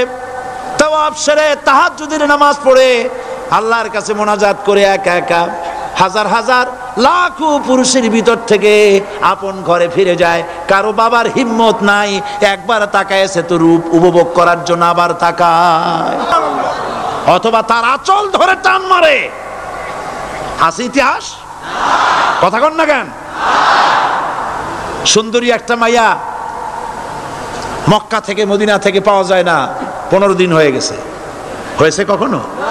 এবার জবাব দেন, কেন হয় না? কেন হয় না? আমার দেশের মেয়েরা রাস্তা দিয়ে হাঁটতে পারে না। হাই স্কুল মেয়েদের, হাই স্কুল মেয়েদের কলেজ যখন ছুটি হয়, তথাকথিত সোনার ছেলেরা গেটের সামনে এতিমের মতো কালায় থাকে। অনবরত হাইজ্যাক হচ্ছে, ধর্ষণের সেঞ্চুরি হচ্ছে। আর ওখানে হয় না কেন? ওখানে হয় না এই কারণে, এই কোরআনের আইন আল্লাহ রাব্বুল আলামিন যে আইন দিয়েছেন, ওখানে আইন বলবৎ আছে। আছে নাকি? আছে কিনা? কোন পুরুষ কোন নারীকে ধর্ষণ করেছে যদি প্রমাণিত হয়, সে যদি ফাহাদের ছেলে হয় আর ফাহাদের মেয়ে হয়, কোরআনের শাস্তি হলো পাথর মেরে উড়াইয়া দাও। তাকে জানিয়ে দেওয়া হবে রেডিও টিভির মাধ্যমে, জেনাকারের ব্যভিচারীর শাস্তি হবে। চতুর্দিকে হাজারো লোকেরা দাঁড়াবে, হাতে পাথর নিয়ে পাথর মেরে তাকে তার গোশত হাড্ডি বাতাসের সাথে উড়ায় দেবে। একজন মানুষ আর একজন মানুষকে খুন করলো, এই আসামি ধরা পড়ে গেল, কোরআনের শাস্তি হলো যখন ধরা পড়বে প্রমাণিত হবে, যেমন ভাবে হত্যা করেছে ওরেও হত্যা করো। এই দৃশ্য, এই আইন যদি বাংলাদেশে যদি এই আইন চালু হয়ে যেত, খুনের আসামি ধরা পড়েছে, জেনার আসামি, প্রকাশ্য ময়দানে এলো, সাক্ষী প্রমাণে কোর্টে প্রমাণিত হলো সত্যি সে খুনি। এই বিশাল আউটার স্টেডিয়ামের মাঝখানে খুনি কি দাঁড় করাও, চতুর্দিকে হাজারো লাখো মানুষ থাকুক, রেডিও টিভির ক্যামেরা কার্যকর হবে, পত্র পত্রিকার সাংবাদিকরা আসবে, তরবারির এক আঘাতে খুনির কল্লাটা উড়ায় দাও, দেহটা নিঃসার হয়ে জমিনে পড়ে যাবে। এই দৃশ্য যারা দেখবে স্বচক্ষে, রেডিওতে, পত্র পত্রিকায়, আর 1 বছরের ভেতরে খুন করার হিম্মত কারো কলিজায় উঠবে? জেনাকারের পাথর মেরে দেওয়া, পাথর মেরে উড়িয়ে দেওয়ার শাস্তি যদি চোখে কেউ দেখে, জেনা করার পুলক আর জাগবে? এটা নাম আল্লাহর আইন। এই আইন কার? এই আইন কার? এই আইন যতদিন পর্যন্ত বাংলার মানুষের, মুসলমানদের উপরে কার্যকরী না হচ্ছে, এই দেশে কার্যকরী না হবে, ততদিন পর্যন্ত হত্যা, ধর্ষণ, খুন বন্ধ হবে না। বন্ধ হবে? সুতরাং এই আইন হচ্ছে কার? আরো জোরে বলেন, আল্লাহ রাব্বুল আলামিন। মহান আল্লাহ রাব্বুল আলামিনের এই আইন অনুযায়ী যদি দেশ চলে, মানুষ শান্তি পাবে, চুরি বন্ধ হবে, ডাকাতি বন্ধ হবে, জেনা বন্ধ হবে, হত্যা ধর্ষণ বন্ধ হয়ে যাবে। নবীজি এমন একটি আইন চালু করে দিয়ে, কোরআনের বিধান চালু করে দিয়ে এমন একটা সমাজ চালু করেছিলেন, যেই সমাজ সম্পর্কে হুজুর নিজে বলেছেন, খায়রুল কুরুনে কারনি, সর্বশ্রেষ্ঠ যুগ হলো কার যুগ? আমার যুগ। সুবহানাল্লাহ বলেন। রাসূলের যুগ হলো সর্বশ্রেষ্ঠ যুগ। সেই কোরআন, সেই হাদিস আজও আছে না নাই? বলেন জোরে, আজও আছে না নাই? সেই কোরআন এবং সুন্নাহ দিয়ে দেশ শাসন হোক, এটা কি আমরা চাই? কারা কারা চাই? দু হাত উঁচু করে দেখা।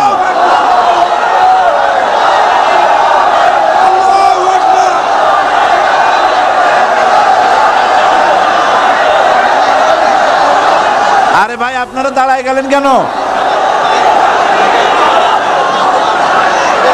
বসেন বসেন। আমি তো একটা স্লোগান দিতে বললাম, হাত দেখতে চাইছি আমি, মাথা দেখতে চাই নাই। এই সুযোগে কোমরটা সোজা করে নিলেন। আচ্ছা বসেন, আর মহব্বতের সাথে জিকির করেন, লা ইলাহা ইল্লাল্লাহ, লা ইলাহা ইল্লাল্লাহ, লা ইলাহা ইল্লাল্লাহ, লা ইলাহা ইল্লাল্লাহ, লা ইলাহা ইল্লাল্লাহ, লা ইলাহা ইল্লাল্লাহ। জোরে সরে সবাই জিকির করেন, লা ইলাহা ইল্লাল্লাহ, লা ইলাহা ইল্লাল্লাহ, লা ইলাহা ইল্লাল্লাহ, লা ইলাহা ইল্লাল্লাহ, মুহাম্মাদুর রাসূলুল্লাহ। বসুন, আমরা মুনাজাত করব। আল্লাহ রাব্বুল আলামিন আয়াতুল কুরসির ভিতরে আল্লাহর সার্বভৌমত্বের কথা বলেছেন, আল্লাহু লা ইলাহা ইল্লা হুয়াল হাইয়ুল কাইয়্যুম। পড়েন আমার সাথে সবাই, আল্লাহু লা ইলাহা ইল্লা হুয়াল হাইয়ুল কাইয়্যুম। আল্লাহ হচ্ছেন যিনি ছাড়া কোনো ইলাহ নাই, তিনি শাশ্বত চিরঞ্জীব। সুবহানাল্লাহি বিহামদিহি।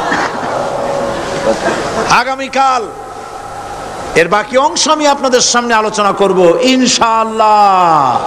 জোরে বলেন ইনশাআল্লাহ। দাঁড়ানো ভাইরা বসেন।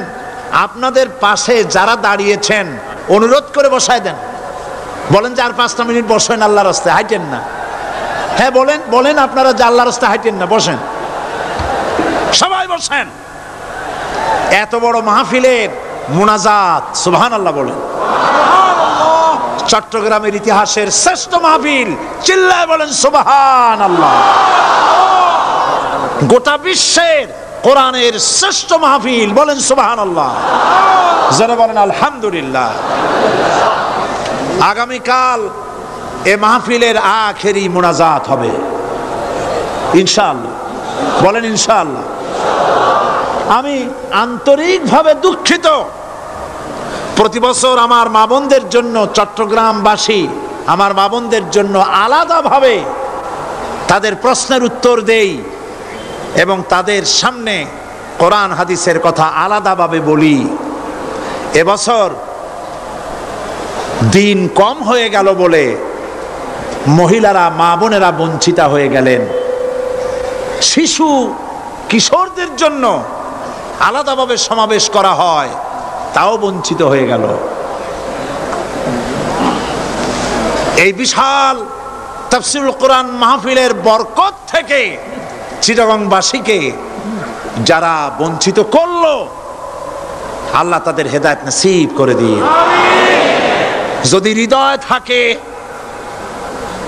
যদি হৃদয় বলে কিছু থাকে, বিবেক বলে যদি কিছু থাকে, আর শরীর যদি মুসলমানের পিওর রক্ত থাকে, তাহলে বাড়ি বসে অনুশোচনা করা উচিত, চোখের পানি ফেলানো উচিত ওই সব লোকের যারা এই বরকতপূর্ণ মাহফিলকে বাধা দিয়েছে। আর যাদের কলজার মধ্যে আল্লাহ মোহর মেরে দিয়েছে, এগুলোর তো হেদায়েত হবে না। যাদেরকে আল্লাহ পাক তৈরি করেছেন জাহান্নামের জন্য, ওদের কাছে মাহফিল সহ্যই হবে না। নাউজুবিল্লাহ বলেন। চট্টগ্রামবাসীর জন্য তাফসীরুল কোরআন মাহফিল নিয়ামত। এই নিয়ামত কিয়ামত পর্যন্ত আল্লাহ টিকায় রাখুন, বলি আমিন। আগামীকালের আখেরি মোনাজাতে সমস্ত মুসলমান চতুর্দিক থেকে আল্লাহ পাকের নারা লাগাতে লাগাতে আসবেন। আল্লাহু আকবার, নারায়ে তাকবীর। গোটা চট্টগ্রাম, গোটা চিটাগাং শহর আগামীকাল কোরআনের মিছিলের শহর হবে ইনশাআল্লাহ।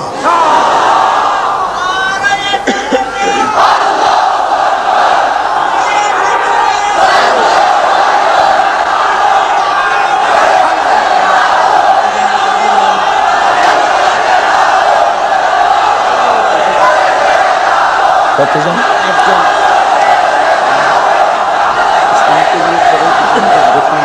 আপনি দিবেন?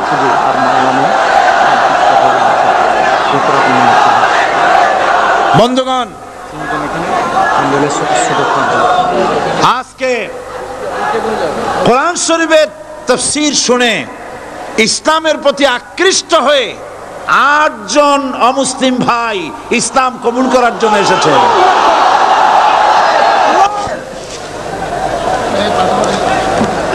লা ইলাহা ইল্লাল্লাহু মুহাম্মাদুর রাসূলুল্লাহ। আল্লাহ ছাড়া কোনো ইলাহা নাই, মাবুদ নাই। মুহাম্মদ সাল্লাল্লাহু আলাইহি ওয়াসাল্লাম আল্লাহর প্রেরিত রাসূল। আশহাদু আল্লা ইলাহা ইল্লাল্লাহু ওয়াহদাহু লা শারীকা লাহু ওয়া আশহাদু আন্না মুহাম্মাদান আবদুহু ওয়া রাসূলুহু। আমি সাক্ষ্য দিচ্ছি আল্লাহ ছাড়া কোনো ইলাহা নাই, মাবুদ নাই, উপাস্য নাই। তিনি এক, তিনি একক, তার কোনো অংশীদার নাই। আমি আরো সাক্ষ্য দিচ্ছি মুহাম্মদ সাল্লাল্লাহু আলাইহি ওয়াসাল্লাম আল্লাহর বান্দা এবং তার প্রেরিত রাসূল। সকলকে বলো আসসালামু আলাইকুম। আপনারা সবাই জবাব দেন। আজ গতকালের 7, আজকের 9। আলহামদুলিল্লাহ, আমাদের এই ভাইরা এখন নিষ্পাপ বেগুনাহ। আমাদের এই নবাগত ইসলামে দীক্ষিত নিষ্পাপ মুসলমানদের সাথে আমি আপনাদের পক্ষ থেকে আলিঙ্গন করছি।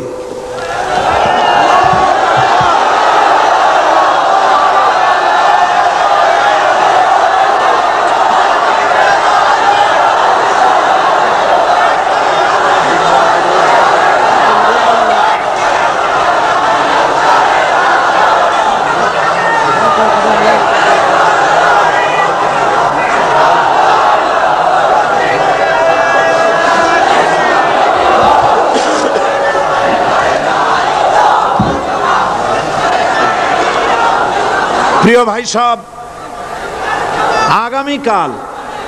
আগামীকাল আপনারা দলে দলে চতুর্দিক থেকে আল্লাহ পাকের বড়ত্ব, মহানত্ব, শ্রেষ্ঠত্বের ঘোষণা দিতে দিতে আসবেন।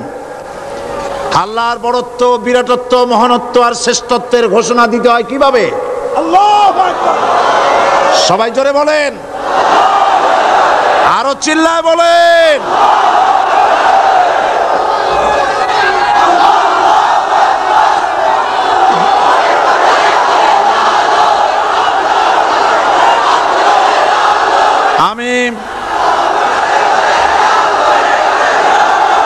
আমি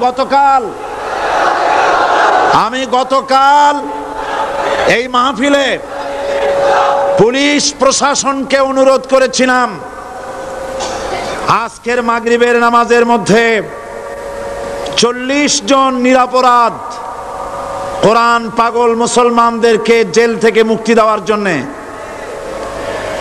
আপনারা তামসা মনে করবেন না। পুলিশ কমিশনার সাহেব, মুসলমানদের ঈমান নিয়ে আগুন নিয়ে খেলা করবেন না। রাজশাহী এবং চট্টগ্রাম এক জিনিস নয়। আপনি রাজশাহীকে নির্যাতন করে এসেছেন, আমাদের কাছে সে হিসাব আছে। আপনি চট্টগ্রামের যদি এই মুসলমান ছেড়ে না দেন, আপনার মৃত্যু হবে, পাগল হয়ে মরবে।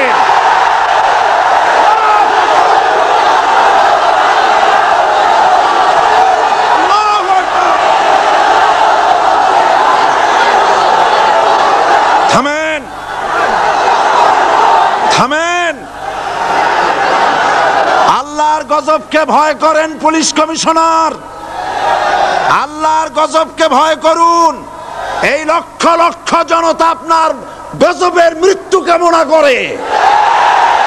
আপনি যদি কালকের জুমার আগে 40 জন ছেড়ে না দেন, এই মাহফিল থেকে এমন কঠোর কর্মসূচি ঘোষণা করা হবে, গোটা চট্টগ্রাম অচল হয়ে যাবে।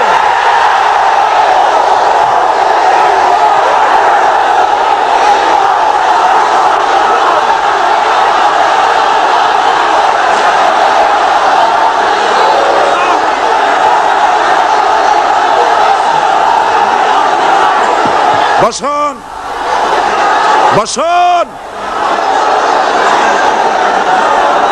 বাংলাদেশটাকে হিন্দুস্তান ভাববেন না। বাংলাদেশ হিন্দুস্তান হবে না, বসনিয়া হবে না। আপনাদের মতো 2-4টা দুরাচার পুলিশ কমিশনার একটা গভর্নমেন্টকে জনবিচ্ছিন্ন করার জন্য যথেষ্ট। আল্লাহ আপনাদেরকে হেদায়েত করুন। মুসলমানদের দুশমন, আল্লাহ এদেরকে হেদায়েত করুন।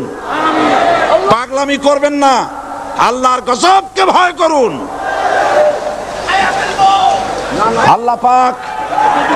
আল্লাহ পাক মুসলমানদেরকে ধৈর্য ধরার তৌফিক দান করুন। সবাই বলেন আমিন। আল্লাহ পাক মুসলমানদেরকে ধৈর্য ধরার তৌফিক দান করুন, বলেন আমিন।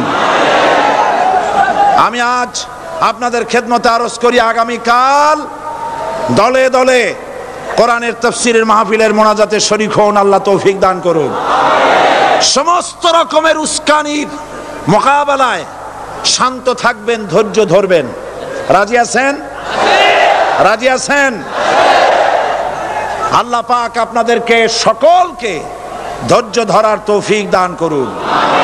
আমরা অত্যাচারের মোকাবেলা করব ঈমানি শক্তি দিয়ে ইনশাআল্লাহ। মোনাজাত করে যাওয়ার সময় আপনারা যতগুলি লাইব্রেরি আছে, অনেকগুলি বইয়ের দোকান আছে, কালকেও বলা হয়েছে, আজকেও বলছি, আপনারা যাওয়ার সময় বইগুলি খরিদ করে নিয়ে যাবেন। বিশেষ করে ফুরফুরা পীর সাহেবের দরবারের বড় আলেম মুহাদ্দিস মুফতি আল্লামা সাঈদ আহমদ মুজাদ্দিদি সাহেবের কোরআন ও সুন্নাহর ফায়সালায় মুসলমান কিভাবে কাফের হয়, বইটি পাওয়া যাবে। তারপরে খুররাম মুরাদ সাহেব রহমতুল্লাহ আলাইহ, তার লেখা রাসূল সাল্লাল্লাহু আলাইহি ওয়াসাল্লামের জীবনের কিছু উজ্জ্বল ছবি লাইব্রেরিগুলিতে পাওয়া যাবে।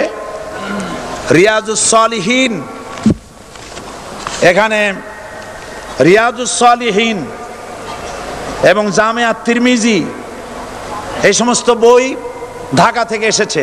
আল্লাহ আপনাদেরকে কেনার তৌফিক দান করুন। সবাই বলেন আমিন। কোরআন শরীফের তাফসীর কিনবেন, কিতাব কিনবেন, এগুলি আপনারা খরিদ করে নিয়ে যাবেন। জুমাবার আর একটি পত্রিকা জুমাবার, আহলুস সুন্নাতুল জামাতের মুখপত্র চট্টগ্রামের, এই পত্রিকাটি মাওলানা শামসুদ্দিন সাহেব আপনাদেরকে খরিদ করার জন্য অনুরোধ জানাচ্ছেন। এবং মা বোনেরা, আগামীকাল মাগরিবের পরে স্টেডিয়ামে আসবেন ইনশাআল্লাহ। আপনাদের কথাবার্তা শোনানো আগামীকাল শোনাবো ইনশাআল্লাহ, আলাদাভাবে শোনানো যাবে না। তবে বিভিন্ন প্রশ্নের যে সব জবাব দেওয়া হয়েছে এগুলো বইয়ের আকারে আছে, আপনারা নিতে পারবেন। আর যেহেতু পুরা 5 দিন আমি সময় পাই নাই, সেই জন্য আয়াতুল কুরসির তাফসীর 5 দিন ধরে করার জায়গায় মাত্র 3 দিনে করা এটা আদৌ সম্ভব নয়। এই জন্য সৌদি আরবের শ্রেষ্ঠ আলেম শায়েখ মোহাম্মদ বিন সালেহ আল উসাইমিন তার লেখা তাফসীর আয়াতুল কুরসি, যেটাকে আমি এডিট করেছি অনুবাদ হওয়ার পর, আয়াতুল কুরসির তাফসীর সমস্ত বুক স্টলগুলিতে পাওয়া যাবে।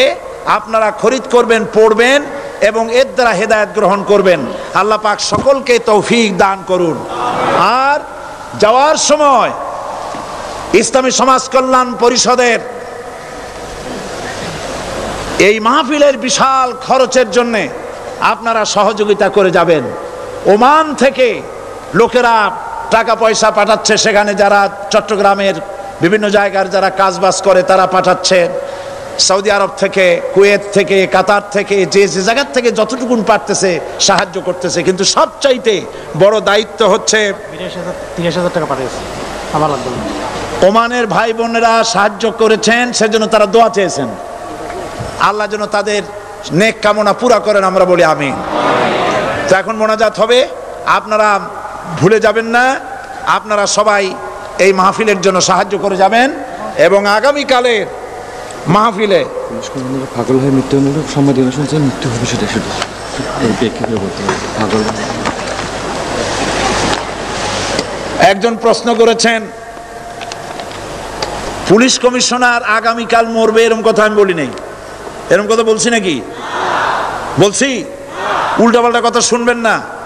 বলেছি কোরআন পাগল মুসলমানদেরকে আপনি জেলে আটকায়ছেন এবং আপনি আপনার চাকরির প্রমোশনের জন্য, সরকারের দৃষ্টি আকর্ষণের জন্য চট্টগ্রাম তাফসীর মাহফিলের বন্ধ করার সব থেকে বড় ভূমিকা আপনি পালন করেছেন। সুতরাং আপনি যদি তওবা না করেন আর ওই 40 ব্যক্তিকে যদি ছেড়ে না দেন, আল্লাহর গজবে পাগল হয়ে মরবেন। এই কথা আমি বলেছি। উল্টাপাল্টা বলবেন না, লিখবেনও না। আল্লাহর গজব হবে, এ গজব ফিরাতে পারবেন না। যেহেতু আমরা কোরআনের কথা বলি, আমরা আল্লাহর কথা বলি, আল্লাহ রসুলের কথা বলি।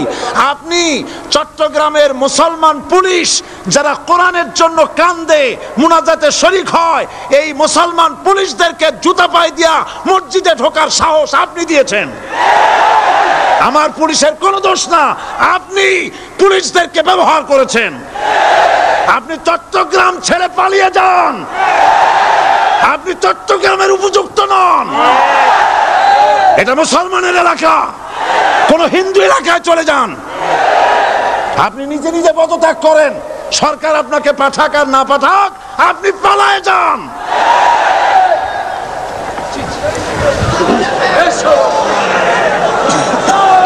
আল্লাহুম্মা আমিন। ربنا ظلمنا أنفسنا وإن لم تغفر لنا وترحمنا لنكونن من الخاسرين। হায় আল্লাহ তাআলা, লক্ষ লক্ষ মুসলমান নরনারী দীর্ঘক্ষণ ধরে কোরআনের কথা আমরা শুনেছি। আল্লাহ তুমি দয়া করে মেহেরবানি করে আমাদের জিন্দেগির গুনাহ মাফ করে দাও রব্বুল আলামিন। আমাদের মা বাপ যারা কবরে শুয়ে আছেন, কবরগুলি কি জান্নাতের টুকরা বানায় দাও।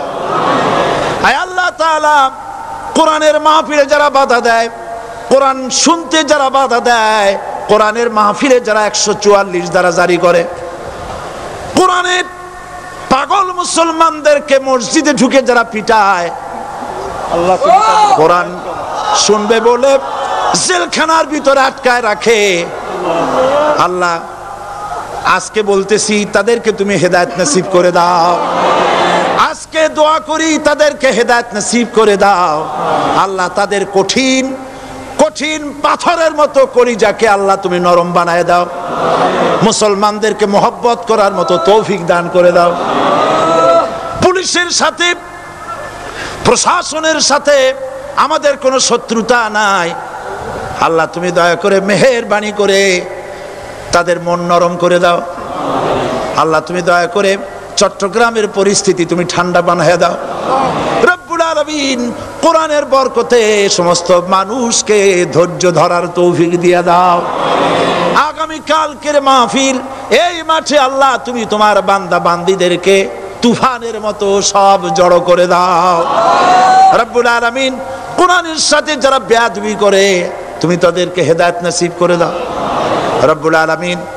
আর একটা দোয়া করি, এই দেশে মুসলমানদের কথা, ইসলামের কথা, তাওহীদের কথা, স্বাধীনতার কথা, অখণ্ডত্বের কথা সাহস ভরে যে পত্রিকাটি বলে তার নাম ইনকিলাব, এই ইনকিলাবের ভিতরে বিরুদ্ধে ষড়যন্ত্র করে গ্রেফতারি পরোয়ানা জারি করতেছে, তাদেরকে ধ্বংস করার জন্য, পত্রিকা বন্ধ করার জন্য আল্লাহ তুমি এই জালিম সরকারকে হেদায়েত নসিব করে দাও।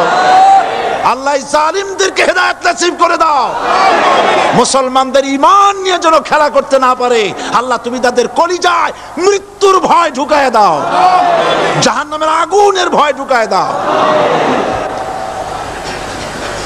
আল্লাহ তাআলা আগামী কালকের মাহফিল তুমি কামিয়াব করে দিও। আমাদের সাথে যারা শত্রুতা করে আল্লাহ তাদের দিলকে তুমি নরম বানায় দাও, তাদেরকে আমাদের বন্ধু বানায় দাও। ربنا تقبل منا إنك أنت السميع العليم وتب علينا إنك أنت التواب الرحيم سبحان ربك رب العزة عما يصفون وسلام على المرسلين والحمد لله رب العالمين واجعل آخر كلماتنا عند الموت لا إله إلا الله মুহাম্মাদুর রাসূলুল্লাহ। আসসালামু আলাইকুম ওয়া রাহমাতুল্লাহ।